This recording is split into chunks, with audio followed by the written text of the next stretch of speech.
The following is a presentation of Morning Drive Media.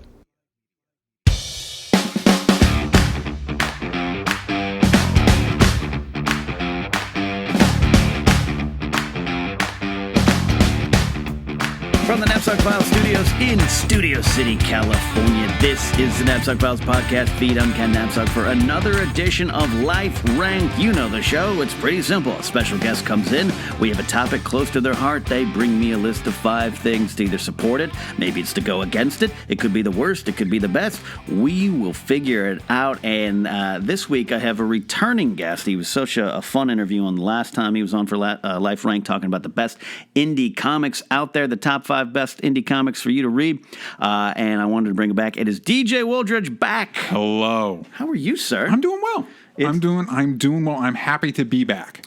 Happy to be back. Now, you've been working on your comic, Chaos Theory, Zombies versus Dinosaurs. Yes. You're now a comic author. Thank you. Is that the proper nomenclature? Is yes. that the proper term? Writer, probably. See, I know I write comics or comic writer, but I want you guys to be considered authors. That's maybe fair. That's maybe co-author with the artist. Well, you're right. Maybe that's how you would be how the nomenclature would go. Absolutely. Co-creator. That seems something right. like that. Yeah, that seems right. You've been working hard on that. You also know him from the Only Stupid Answers podcast. Yes. How's that going, sir? My good pal Sam Bash is going really well. We're just talking about a lot of the superhero shows, movies, you name it. We talk about it when we feel like it. How long has that one been going? Oh, that's been going since like the middle of last year. I want to say summer last year. I don't remember the exact date. Yeah. Yeah. And it was just one of those things that you and Sam, who's a great guy, I enjoy his work. You guys just sitting around one day and was like, we should put microphones in front of us? Yeah, we liked working together on Superhero Roundup, and we just wanted an excuse to talk about more things. Yeah. And so we made that excuse. You know how this town works. You just make the excuse. As we said off air, this town is full of things. Everyone's got a thing. Everyone's got a thing. Welcome to Hollywood, baby. What's your thing? And we were thankful for you all for just accepting our things, man. Absolutely. Yeah. It is humbling when people out there, I'll tell you what, when I get even one tweet, I get 5 that are you're an idiot. Actually, I'm pretty lucky I don't, but I get that one like, hey, you made my day. Yeah. Talking about working on my comic, people sent me fan art of my comic. Really? It blew my mind. That's kind of crazy. It was a really weird feeling. Here's the thing. I'm going to predict this, DJ, because I believe in your talents. One day you're going to be at a comic convention and somebody's going to come up with a tattoo of your art. On their bodies. No. I predict that will happen. It's a good thing that I got great artists then, because if that's what you're getting tattooed on your body, it better be good. I'm telling you, you're gonna come back on this show. You're gonna be like, you know what? I was at the Poughkeepsie Comic Con, and this is what happened. I'll bet you it'll be the Z-Rex. I got a zombie T-Rex in my comic, and I'll bet you it'll be that. That sounds great. I think a Z-Rex sounds like a car I want to drive. Yep. So in that vein, because you wrote this comic, Chaos Theory, been working on it, it's Zombies versus Dinosaurs. It seems to me, and correct me if I'm wrong, but it seems to me one of your passions, it just might be monsters. You need a good monster. Yeah. Good monsters are hard to find these days. Yeah. And it's easy to underestimate the importance of a good, memorable monster. Absolutely. Yeah. And you can ruin a good monster. Yes. Now, I don't know if it's on your list. I don't know. I have all my guests say it's a surprise. The Cloverfield monster I had issues with. You had issues with it. Yeah. Tell me your issues with it, and then I'll tell you mine. The issues, so I don't know if it's on your list. It's not. It's not. Okay, we talk freely. I love those trailers, like a lot of people. Yes. Now the trailers were amazing. The style of the movie, the shaky cam, and I could get past that. Yes. It was sometimes not my favorite. It was you could take yourself out of the movie. Found footage. Like, why are you still holding the camera? Yeah. But let's get past the genre. It was the reveal at the end. I think the expectations were too much for me. Maybe. And so by the time you see what you're gonna see, yes, I was like, oh, it's fine. I wasn't imagining that. They were pitching it as like the American Godzilla. And here's the thing with Godzilla. Godzilla's likable. You know what I mean? Like there's a part of you that like rooting for Godzilla is the wrong word. Well, it depends on the movie. Sometimes you straight up are. When he's punching King Ghidorah in the face, then you're rooting for him. But like in those first movies, where he's wrecking the town. Yeah. But there's an empathy there. There's a relatability. There's a likability. And as I say it out loud and I look at my list, it's like, okay, that's a pattern in my thing. A lot of my monsters, you can kind of like But that to me might be a good monster. Yeah. You know what I mean? Because, they're monsters to us. They're not monsters to themselves. Exactly. Right. And so so for me with the Cloverfield monsters, it was those little it was the tickers, man. That's what it turned me off. When those tickers started tearing people up, I was like, oh, the monster's the bad guy. Yeah. And I don't care about the people, so why am I watching this movie? Yeah. Might have been it, but and also I got a splitting headache after, like a half hour after. I got a huge migraine from. There was a little bit of like I was one of I'm old enough to be not that I was ancient, but I was like in the theater for Blair Witch, going, what is this thing we're watching? Yeah, I hadn't seen Blair Witch until the new one. We talked about Only Stupid Answers, so I went back and watched the original one. Yeah, and what they're doing there is really cool in that first one, especially when somebody pointed out to me that it's like you can read that movie as it's just the two guys screwing with her. Right. And I'm like, oh shit. Like that adds a whole, that almost makes it, and what makes it work is because there could be a monster, or it could just be a bunch of idiots that got lost in the woods, and that's almost scarier. And that's almost scarier.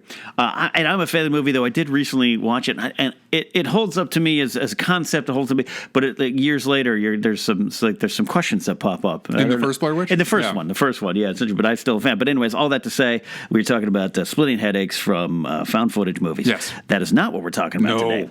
We are talking about, and it sounds like I got the right man for the job. We are talking about the top 5 monsters. The sentence ends there. No. For DJ. No, DJ, this is fact. This is canon for monsters everywhere. Oh, no. Too much pressure. If you're out there, if you disagree with this list, you write DJ. No, don't kidding. Do that. No. Yes, this is certainly from your perspective, but it's something you clearly have a good take on and you have some insight on. And like I said, top 5 monsters, the period goes at the end of it, man. The sentence doesn't go on because we're not necessarily trapping ourselves to movie monsters, to TV monsters, to this. It could go anywhere. Now, your list, I don't know your list. The monster could be man. I don't know. Yeah, that would have been interesting. That probably would have been a smarter take on than the stuff that I did provide. No. So we're gonna have a fun conversation about monsters. DJ, we work from 5 to 1. You know the drill. Yeah. Take me through. Okay. Number 5. Okay. So, I've been. This is very reflective of my headspace recently. Number 5, I was like, dark. Zombies or dinosaurs, right? Right. And zombies are great. They're great metaphor monsters, right? Right. But they're not fun. You know what I mean? Like they're just for me. They're not as fun. They're not as fun as dinosaurs. Oh, well, as movie monsters, great. like obviously in the modern era, we're thinking Jurassic Park, we're thinking Jurassic World. But if you go back to the old Ray Harryhausen stop motion monster days, you had T-Rex lumbering around. Right. In some ways, they're one of the most classic movie monsters. Yeah, because they were monsters in real life. When people were digging up those bones, it's terrifying. It's like that was around somewhere. What if it comes back? So that's my number 5 because I think something for me on this list is you want something that's memorable. And as a kid, dinosaurs really like stand out to you because there's a lot of different kinds and they're all kind of scary because they're all way bigger than you. Yeah. Growing up, when you're reading about the Brontosaurus, which I don't remember if the Brontosaurus still exists anymore. The names of dinosaurs from growing up have changed. Yeah. From when I was a kid, it's like I think Brontosaurus is still there. Safe. I don't know, but it's like I remember looking at the pictures and just you couldn't comprehend the size. And especially when you look at the size comparison and just it's just literally a different world. And so with movies in particular, you have or comics in my case, you have an opportunity to capture the life of something that is long gone. Right. And it allows people, as a monster, it allows people the interesting opportunity to survive something that's long gone, something that the ultimate hunters from a different era, and see how people do, or for the most part, do not make it out of that situation. Right. So, like, when I go to, like, Jurassic Park, not when I actually attend. You would go, though, right? But that's the thing. That's my point. What makes them so successful to me as movie monsters is exactly that's the thing. If tomorrow they announce Universal Studios is like, guess what? Yeah. Our Jurassic Park ride was just a test. We're opening up a real one. Who's going? Yeah. You'd go. I'm going. And in the back of my head, I'm like, this can't be natural. Yeah.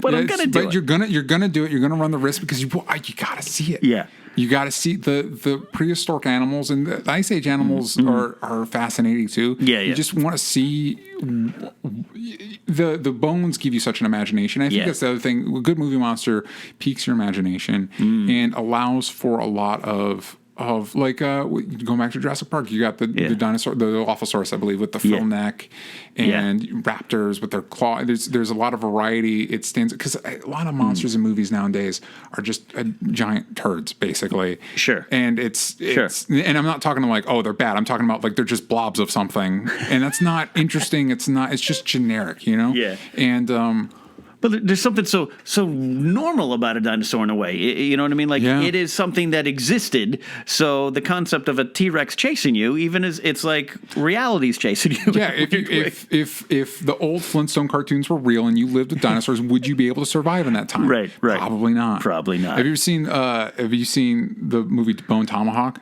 I have not. No. It's a horror western, and it just shows you how brutal time in the West was. Yeah. Well, imagine that, but like even worse. But with a dinosaur. Yeah, with dinosaurs running around because and what little civilization you had then. Yeah. All that's gone. Did you, DJ, have a favorite dinosaur growing up? T-Rex.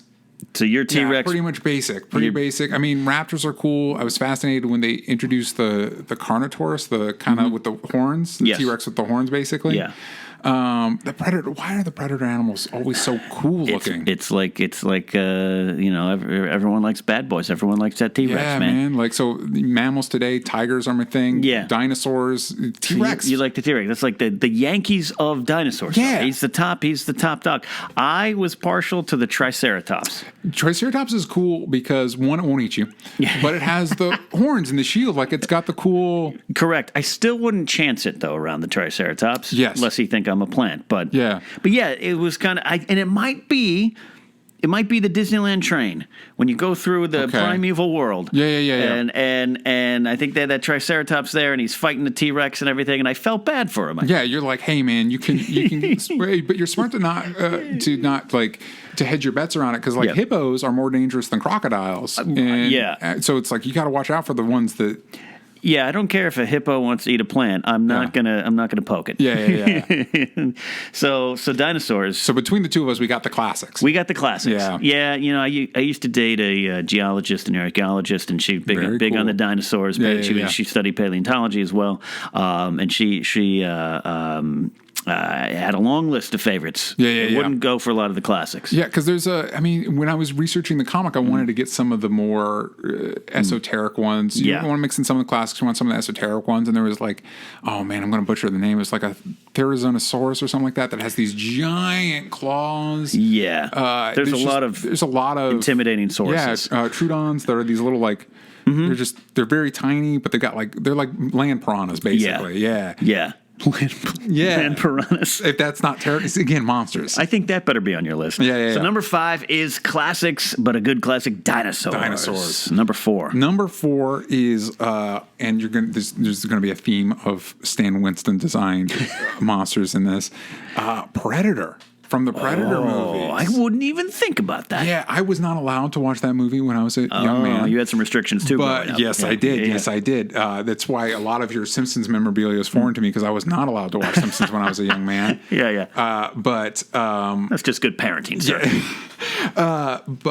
But I remember, you'd see, it's so weird to me. I had Terminator action figures, even though I wasn't allowed to watch the movie, which begs the question, why were they making the action figures? For an R-rated movie? Yeah. That's been asked before. That's a good question for the ages. But because kids like me were buying them anyway.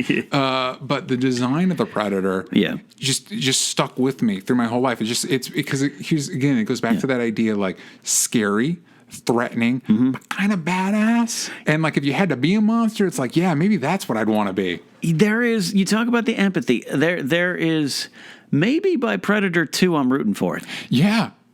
Predator 1, I think I was just terrified. Yes. And I don't like when you kill Bill Duke. The mandibles help with that, yeah. Which apparently was a James Cameron thing. Really? Yeah, Stan Winston was on a plane designing it for the movie, and James Cameron was sitting next to him, and he's like, you know what I've always wanted to see? Mandibles. And Stan Winston was like, nah, that's a dumb idea. And then secretly went over and was I'm going to do that. Oh, I love Hollywood urban legends like that, urban myths. You're absolutely right. It was watching him wreck shop in Predator, the first Predator. Yep. I wouldn't say I'm ever rooting for him, but I'm also kind of like, yeah, that's cool. Yeah, well, it's again like this. It's the design is cool, and he's a hunter, so you're following these soldiers. That kind of hunter motif, and so you're kind of like, well, I mean, this guy's just the opposite, the flip side of the coin, you know? And the concept behind it's just awesome of just like this alien hunter going from planet to planet. I mean, and then with the helmet, he looks so cool. And then with the helmet off, he's terrifying. And they did something smart with like the Alien versus Predator movies. It's like, well, of course, if you have to choose between them, you're going to go with the Predator. The Predator's the Triceratops in this situation. You don't want to poke it, but you're going to side with him over the T-Rex if your own survival's at stake. Yeah. I'm teaming up with the Predator then on that point there. And again, I wouldn't think of it as a monster, but that qualifies more than any other thing, man. That is a scary, murderous beast. Yeah, and then you go to Predators, and then they made I don't remember what they called the Super Predators, but so then you're siding with normal Predator. Yeah. They know that we like them. Oh, and you're right. And it was because it was this. It's in a way he's like a super soldier too. You know, it's like he's traveling the galaxy. We're just stuck on this planet. We don't get to see all the cool stuff like he does. There's a certain. It's like in wrestling. It's Stone Cold Steve Austin. We want to root the bad guys. Yeah, for the bad guys. And it's good that you bring that up because I was looking it up today. And they originally had a different design, and Jean-Claude Van Damme was supposed to be in a different costume, and they were like, okay, we're going to make him live, like a ninja, like whatever. And then they went out and they hired the biggest men, physically biggest men in all of Hollywood. And so when they saw the creature that was on, they're like, well, it's not threatening. Well, what did you expect? So they went to Stan Winston, and so he had to make something bigger and more threatening than Arnold Schwarzenegger and the rest of them, and that's why we got what we got. A huge, massive predator beast. He's jacked, man. He goes to the gym. Yeah. That's one of those situations you just don't want to get caught in. Nope. And Predator 2 in L.A. brings it home. He brings it close to home. I think I saw that one before I saw the first one. I'd seen the first one, and it terrified me. I might have been a little. My parents, I had a lot of restrictions, but my dad likes a lot of those type of movies, so that would sneak in. Yep. So my mom would let me. I'd watch Yentl with my mom, and Staying Alive, and Grease, and then with my dad, Predator, and that kind of stuff. Yeah, my parents were not into any of that stuff, so I wasn't really exposed to that. Yeah. I did have my first exposure, my first blush at horror was me and my dad would stay up late and watch Doctor Who. Gotcha. At like 11 at night on PBS. Yeah. And there was one night my parents were asleep and I couldn't fall asleep. So I was like, you know what? I'm just going to, it's 11. Yeah. And I guess, at the time I assumed, Doctor Who was on every night. Yeah. So I went and turned the channel and I landed on Phantasm 2 as the orb is drilling through a guy's chest. And I was like, no, never again. I got over it. Awesome. Those Phantasm movies are great. Oh, man. So that is number 4. Yes. Predators and the Predator. Yep. Number 3. Number 3, kind of similar to number 5 we were talking about a little bit earlier. Godzilla. Okay. Classic. Kaiju. Yeah. The king of the monsters. King of the monsters. Yeah. And I'm going to be honest with you. Okay. I was watching a Godzilla movie when I was a young lad, and I did not understand that Godzilla basically dies at the end of every movie. And so I was watching one, and he gets dropped into a volcano, and I started weeping because I was like, they killed Godzilla. I love Godzilla. He's a giant dinosaur with nuclear fire breath. He fights other big monsters, destroys buildings. It's everything. As a little kid, like I would put up. I had these like cardboard blocks that I put up, and I'd like knock down as if I was Godzilla. If you're a monster. Yeah. And I thought they killed him, and I just couldn't have it. What are some of your favorite Godzilla moments, man? Take me through. Oh man, when he's fighting Mothra, what do you got? It's funny watching it when you're older and seeing how like just batshit some of those. After the first one, the first one's really just a solid movie, right? And Godzilla has the benefit of a lot of good monsters in that he represents something bigger than himself with at the time like a nuclear proliferation and dealing with all that stuff. Right. And so I think that a lot of monsters are great when they touch into something real. So for me, that first movie, you talk about moments like obviously there's the fun that the new movie captured really well of like just seeing Godzilla just beat the snot out of like King Ghidorah. Space Godzilla's a good one. Some of those greats, but like when you get older, you go back to that first movie and it still works. Yeah, it still works, and it's still like it's scary. It's kind of like did you see The Witch? I did not. Okay, The Witch doesn't have a single jump scare in it, but it's still terrifying because it touches on things that are kind of like the Blair Witch and getting lost in the woods. Like that's a real primal the real fear. Yeah. And so I think Godzilla can be fun and campy, right? But also if he's used right, can touch on those real like our own destructive tendencies. I don't know. Yeah, no, I totally get it. It's why the game Rampage is so fun. Exactly. Why do you think? And you mentioned like the most recent Godzilla with Gareth Edwards, and then of course the '99 one. Oh yeah. Why? And you may. I don't know if you like Gareth Edwards' version or not. I don't know. Did you? Are you on board with it? I liked it worked because by the end, and he finally fought the monsters. Right. I was so on board. Okay, I was like lose him when he takes the one and does the fire breath down his throat. I was cheering in the audience. But there's pacing to that point. I'm wonky. So there's some slight hesitation. So and the 99 one, other than the Wallflower song, we know's bad. Why do you think we can't get a good big Hollywood success across the board Godzilla? Because it's like, again, I think you need to tap back into what makes him. If you're going back to that, the movie kind of got close to it when you had that idea. You had Ken Watanabe's character who was kind of like it's a force of nature. So now you're kind of connecting with the idea of global warming and all that stuff. Yeah, and he's like, you as humans, we think we can control everything. Yeah, and you just need to let Godzilla go tear it up. So that way, that was a good way of giving us the fun Godzilla beating the crap out of a monster, but also kind of touching on something. But I think, see, this is why you're the right man for the job here, DJ, because you're bringing layers that I never thought would exist to Godzilla. But I think if you can because I think Gareth Edwards was the right guy, because if you saw Monsters, he's for one thing, he did a really good job with scale. Right. He did that in Rogue One too, just a really good sense of scale and where everything was. With this stuff, it's always kind of easy, and I fall in that trap. It's like, as if you want to blame the studio. Did the studio get in with their rewrites and everything? Yeah.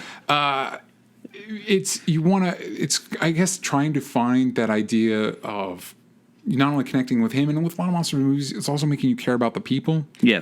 And it was Aaron Johnson, right? Was he the main guy in that one? Yes. I guess spoiled. Do we worry about spoilers on this one? Guys, if you go, stop now. No, go ahead. You should have stuck with Bryan Cranston and made him the Ahab to Godzilla's Moby Dick. Makes sense. And then have him. You need something to anchor into it. It's not just about the big monsters beating the crap out of each other. Yes. And that movie just sort of got above that, but it didn't really like. And we all love the big dumb fun. We all love the monsters from the city, but to really invest in it, you got to get a little bit more in there. Got to get that layer. And so if you had Cranston having his arc about like, no, I am going to control this. No, I am going to stop Godzilla because he murdered my wife or whatever, and then finally realizing that there's something you can't control everything. Sometimes you just have to let life happen. Yeah. And we would have all been bawling and also got a giant monster battle at the end. That's all I'm saying. Kid, you get go picture. Yeah. That'd be great. That is great. Godzilla's a classic. You have to have it on the list. No surprises there, but you explained it in a way I wouldn't have expected, sir. Oh, well, I'm glad I could do that. We're on the next one. Okay. This number 2, number 1 were hard. Trying to choose between the two. I went with my favorite. I needed to get a classic in there. Right. The classic Universal monsters. Okay. My favorite, the one that means the most to me, is Frankenstein's monster. Maybe it's because I'm a tall boy. You're a tall kid. I'm a tall guy, so like some giant guy that people are kind of scared of because he's big. It's like I relate to that. Dominate every room whether you want to or not. Yeah, but walk in tall. I think I also like him because there's only one Frankenstein's monster. You can have a bunch of vampires. Yeah. You can have mummies. You can have zombies, but there's only one. The Bride of Frankenstein. You got that. Sure, like that's the one. That's his guy. And again, that pathos, that relatability, that's something that's just trying to figure out what does it mean to be alive, because I clearly shouldn't be.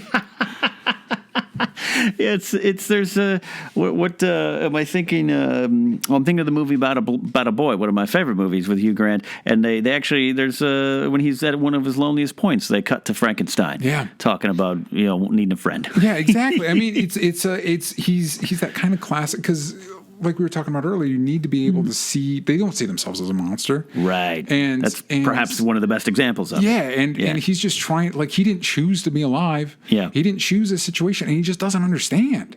It is us. And you can also do really cool things with him. Grant Morrison turned him into like a badass warrior in Seven Soldiers of Victory. He's got like a steam gun and an angel sword.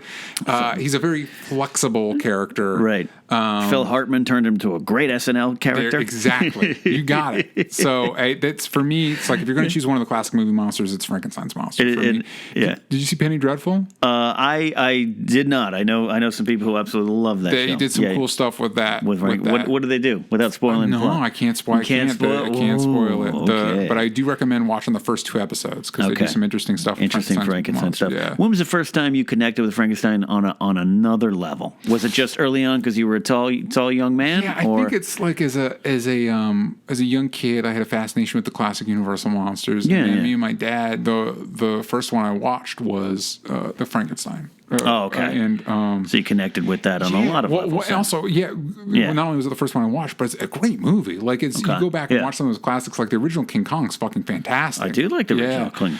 Was that 33? Yeah, which is why like remakes. It doesn't matter what you do. It's like the first one works. Like, what are you going to do? You know, watching that original Frankenstein, it's got that hint of, that's where we started introducing German expressionism into our movies, and so it's just, and again, it just does a good job with that empathy. You know what I mean? Like, he's not a villain by design. You know what I mean? He's not just tearing down the street for no reason. And the villagers hate him, and it's one of those like, man, if somebody could just talk to this dude, he'd probably figure his stuff out, you know? If you just sat down and communicated with Frankenstein's monster. If his dad just loved him a little bit, maybe everything would be fine, you know? With Universal looking to really dive back into their monster world, which they should, because that's their stuff, man. Yeah. Take that Universal Studios tour, man. Yep. You get to see the sets.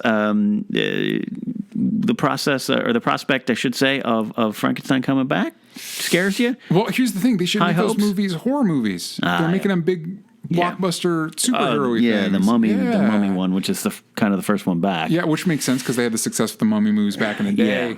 And you know what? I shouldn't throw stones because, again, the idea of like I'm clearly with Grant Morrison's version. I'm clearly on board with a badass superhero version of Frankenstein. So I shouldn't throw stones. But no, and I don't take it as too bad. It's just you're wary. Yeah, you're wary. Yeah, but you know what? Watching that trailer for the Mummy, and it's basically Mission Impossible with the Mummy. Yeah, I'm gonna see it.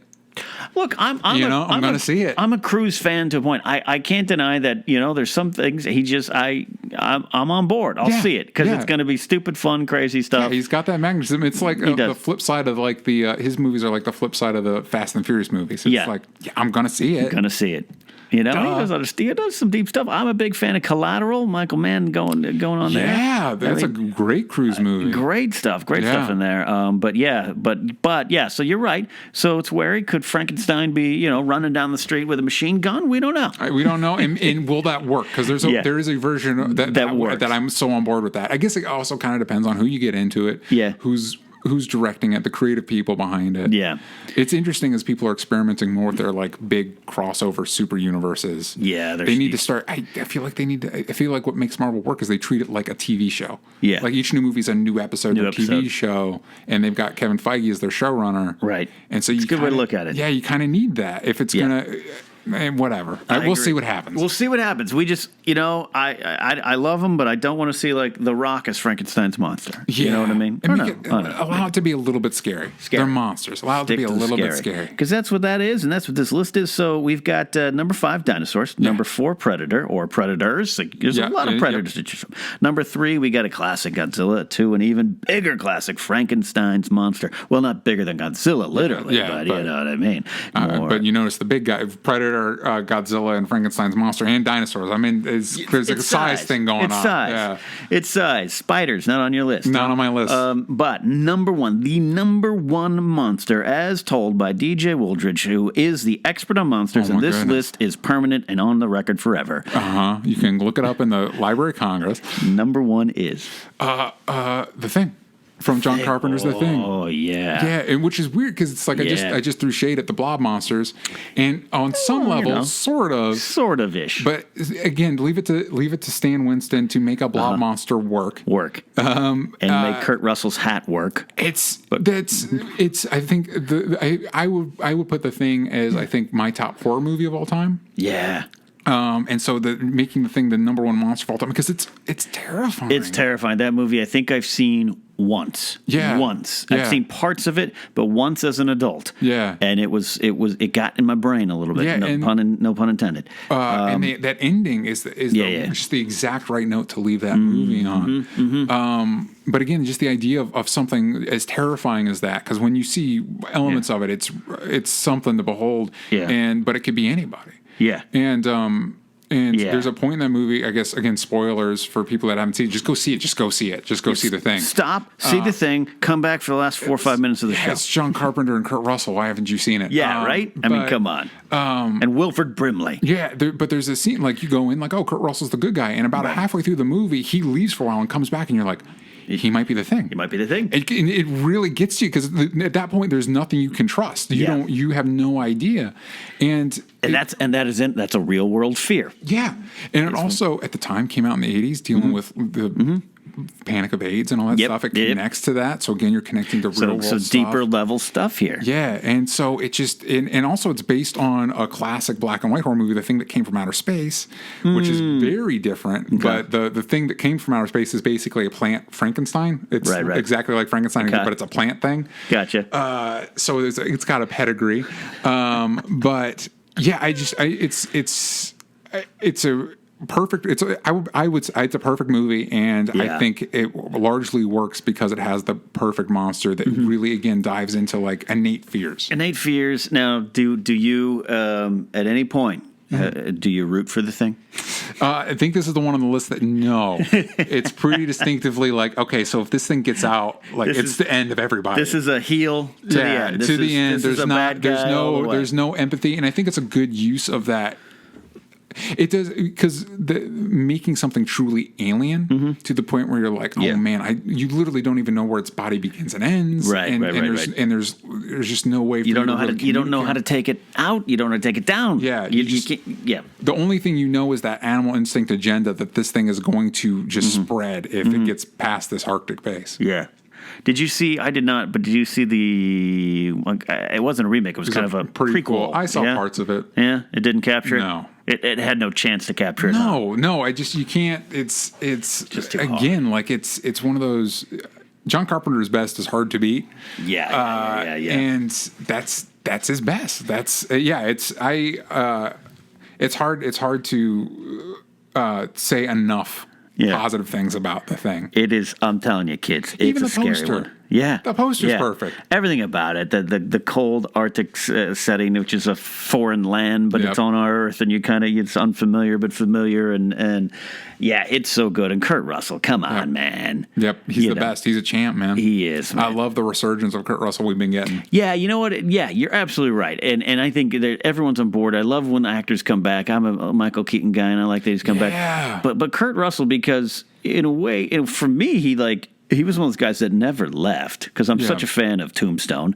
Tombstone's great. I'm a Madeline Stowe fan, the actress, and so I'm a big fan of Unlawful Entry. There you go. where Ray Liotta is the bad cop and Kurt Russell's her husband. I just love the guy. He's so great, and coming back as Ego, the Living Planet. That's going to be interesting. Yeah. We'll see how that goes. But yeah, in the Tarantino stuff he's been doing and all that stuff, perfect fit for a Tarantino guy. Yes. Like a perfect fit. And that mustache is effing legendary. Amazing. Which is another reason why you should see Bone Tomahawk, because it's Kurt Russell. It's Kurt Russell. With the same mustache. You're right. Yep. You're right. I'm sorry, Mr. Russell. I'm so sorry. It's on Amazon Prime, if you have that. I have Prime. I get free shipping and movies and rentals cheaper. Seriously, it is the best deal. Because you get the free shipping, you get all the movies and the TV shows. Like, it's legitimately the best deal out there. So next time on Life Rank, DJ and I will rank the top 5 reasons to get Amazon Prime. There's not so many. sponsored. Not sponsored by Amazon. DJ. But if you want to, Amazon Prime. Go for it. The offer's out there. Go for it. Yeah. You know how to reach us. Yeah, Amazon. I mean, you've got our information, obviously. Yeah, Amazon, if you're listening, we will do the Amazon Prime ranked show. We'll rank all the great things about you and what you can buy on your service. So, DJ, that is a great list. Top 5 monsters. You got dinosaurs, Predator, Godzilla, Frankenstein's monster, and The Thing. And that is also a spectacular movie. If you haven't seen it, do yourself a favor and get scared now. Yeah. DJ, you are, monsters. Thank you. You give yourself some credit. You've seen things on other levels. You turned Frankenstein monster, I should say, into the neighbor I want now. There you go. Just have a beer with him and figure him out. Yeah, I mean, you could if you want him for a neighbor, you could either choose the Munsters. Munsters basically is what you want. Yeah. Munster. And then my upstairs neighbor stomps around like Frankenstein's monster. It is. So it's all the same. DJ, it's been a pleasure to have you back here on Life Ranked and Inside the Napzok Files. We'll get you back on for a good long form form interview. You're an interesting dude. You got a lot of wrinkles and a lot of good takes on life, man. Thank you. We're going to bring you back again here. You can see DJ's work. Check out chaostheorycomic.com. That is the independent comic that he's been writing. It's zombies versus dinosaurs. You're welcome. Finally. Yeah. And where else can they follow you, find you, and all your fun stuff? At DJ Talks Trash on Twitter and Instagram and Facebook. You can also look up my podcast with Sam Basher, Only Stupid Answers, and you can find that on Audio Boom, Spotify, Stitcher, Google Play Music, a bunch of other places. But you can also follow us on Twitter, Only Stupid Answers, take out the vowels from stupid. Yeah. And Instagram and Facebook, just straight up Only Stupid Answers. That is it. That is where you can find him. You can follow me at Ken Napzok, and you can join Life Ranked and the Napzok Files podcast feed. All the shows we got going on here. We got the Patreon page out there. We're on Facebook. I'm on Twitter at Ken Napzok, as you know. As I say over and over again, you can tweet me here at #LifeRanked and tell me your monsters. And include DJ Talks Trash, and tell him that he is the monster expert and his list is perfect and preserved forever. DJ, thanks again. You got it. We'll see you guys next time. That is Life Ranked on the Napzok Files podcast feed.